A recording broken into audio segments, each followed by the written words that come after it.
तरक्की के लिए हम ऐसा क्या करें जिससे हमें ऊंचाई मिले। तो ये आप कोशिश कीजिए, भोर में थोड़ा आप समय से जागने की कोशिश करें, क्योंकि रात्रि को भगवान महादेव के भ्रमण का समय होता है और सुबह का समय होता है भगवान विष्णु का भ्रमण करने का। और आप ये सब जानते हैं, भगवान विष्णु की गृहिणी माँ भगवती लक्ष्मी है, भगवान नारायण हैं, वो संपदा देते हैं, वो पोषक हैं, उनको भर्ता कहा गया है। इसलिए ये मैं आप सबको यह बोलना चाहूँगा कि रात्रि को आप समय से सो जाएंगे तो सुबह आप टाइम से आप जाग जाएंगे। हर्षित होकर, प्रफुल्लित होकर, मुस्कुराते हुए, दसों दिशाओं को वंदन करते हुए, प्रणाम करते हुए आप अपना बिस्तरा, आप अपनी चारपाई छोड़ें। बिस्तर से नीचे आप पांव रखते हैं। कितना अच्छा हो यदि आप मस्तिष्क रख करके धरती माता को, भले ही आप दूसरी मंजिल पर आप क्यों नहीं सो रहे हैं, आप उस धरती माता को मस्तिष्क रखकर उन्हें वंदन और प्रणाम करके आप अपना बिस्तरा छोड़िए। आज के दिन आपको क्या करना है ये सूची एक दिन पहले से आप बनाइए, और जो भी कोई काम कर रहे हैं आप उसको उत्साह के साथ कीजिए। स्नान के तत्पश्चात नहा धो करके भले आप थोड़ी देर मंदिर में बैठें।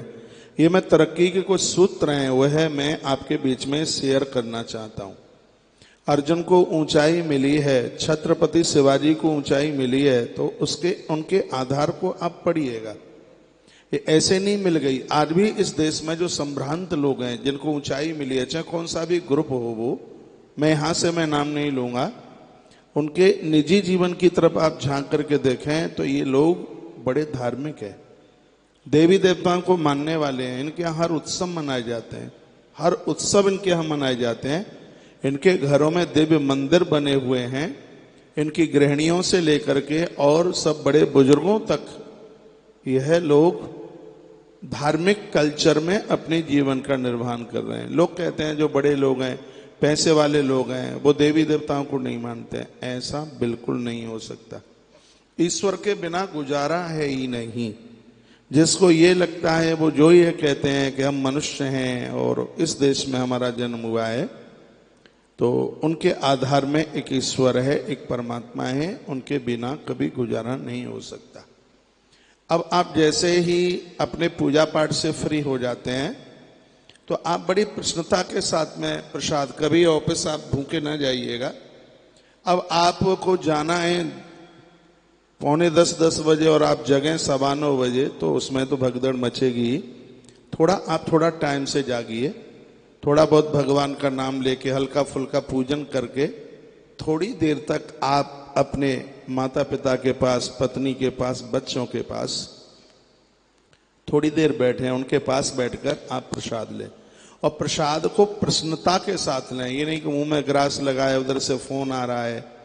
आप उसको बड़ी तसल्ली के साथ लीजिए और फिर आप अपना बैग उठा करके जब आप जा रहे हैं, इतने उत्साह के साथ जाइए। माँ बाबू जी के चरण छूकर आशीर्वाद लीजिए, बच्चों के सिर के ऊपर हाथ रखिए और अपनी पत्नी के सामने भी आप मुस्कुरा करके, हर्षित हो करके, और ये कहकर किसी भी प्रकार की चिंता मत करना, माँ बाबू जी हैं, ये जरूर कहना उसको।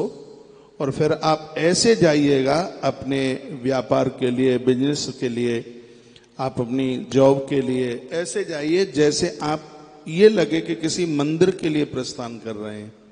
और मैंने ये बात पूर्व में भी बोली है, मंदिर में व्यक्ति बड़ा हर्षित होकर जाता है, बड़ा प्रसन्न होकर के जाता है, और जब वो मंदिर की तरफ जाता है तो वो इतना विनम्र होता है कि उसके हाथ जुड़े हुए होते हैं और वो बड़ी विनम्रता के साथ में अंदर प्रवेश करता है। देहली के पांव छूता है तब वो जाता है अंदर, उसको वहाँ सुकून सा मिलता है।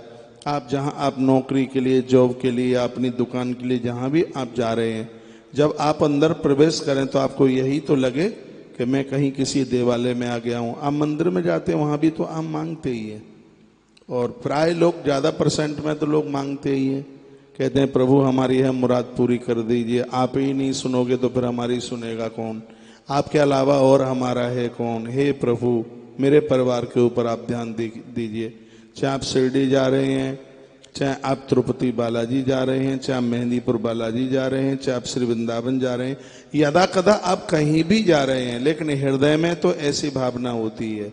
या आपने कोई मनौतियां मांगी हैं और वह पूरी हो गई हैं, तब आप जा रहे हैं। चाहे वैष्णो माता जा रहे हैं, कहीं भी आप जा रहे हैं और आप जा तभी रहे हैं, या मांगने के लिए जा रहे हैं, आपकी मांगे पूरी हो गई हैं, आप तब जा रहे हैं। तो मंदिर में भगवान भी आपको धन देता है, पैसा देता है। और याद रखिएगा, आपकी जॉब हो, आपका कारोबार हो, आपका व्यापार हो, वह भी आपको धन ही प्रदानित कर रहा है, वह आपको धन प्रदानित करने वाला है। आप अपनी जॉब की कभी बुराई मत कीजिए, अपने व्यापार की कभी बुराई मत कीजिए और भगवान को धन्यवाद यह दीजिए, कहिए प्रभु आपकी कृपा से बड़ा गुजारा हो रहा है। और जहां जिन लोगों के पास आप, चाहे वो आपके नीचे के हैं, चाहे वह आपके ऊपर के हैं, छोटों को वात्सल्य स्नेह करना सीखिए, बड़ों का आदर करना सीखिए। और मैं बड़े यह भाव के साथ यह बात बोल रहा हूं, आपकी तरक्की द्वितीया के चंद्रमा की तरह होगी। बस एक बात अपने दिमाग में रखना, वो ये है, किसी भी कंपनी से, किसी भी फर्म से, या आप भारत सरकार से, जहां से भी आप जो ले रहे हैं, जो आप ले रहे हैं उसका कई गुना करके उसे आप दीजिएगा, जहां सब लोग आपसे अति प्रसन्न होंगे। और मैं इस पक्ष में बिल्कुल भी नहीं हूं कि सिर्फ माला पकड़ने से पूजा होती है, सिर्फ किताब पकड़ने से पूजा होती है। हम तो उस सिद्धांत के लोग हैं, भगवान कृष्ण के पुजारी हैं, कर्म के ऊपर विश्वास रखते हैं, कर्म ही पूजा है। आप अपनी ड्यूटी से ज्यादा समय वहां पर देते हैं तो समझ लीजिए कि वो दिया गया समय आपके लिए आराधना बन जाएगा, आपके लिए साधना बन जाएगा, आपके लिए उपासना बन जाएगा। ये तरक्की के कुछ फॉर्मूले हैं, तरक्की के कुछ सूत्र हैं। जितनी देर तक आप काम कर रहे हैं, आप घड़ियां देख करके काम मत कीजिए। ये देखिए, जब तक कंपनी का उत्कर्ष नहीं होगा, प्रोग्रेस नहीं होगा, तो हम लोगों के लिए तनख्वाह कहाँ से निकाली जाएगी। उस काम को आप पराया काम ना समझिए, उसको आप अपना समझिए और आप ये कहिए कि मैं इस कंपनी का एक विशेष व्यक्ति में से मैं एक हूं और मैं वह अपना काम पूरा कर करके ये मैं दूंगा।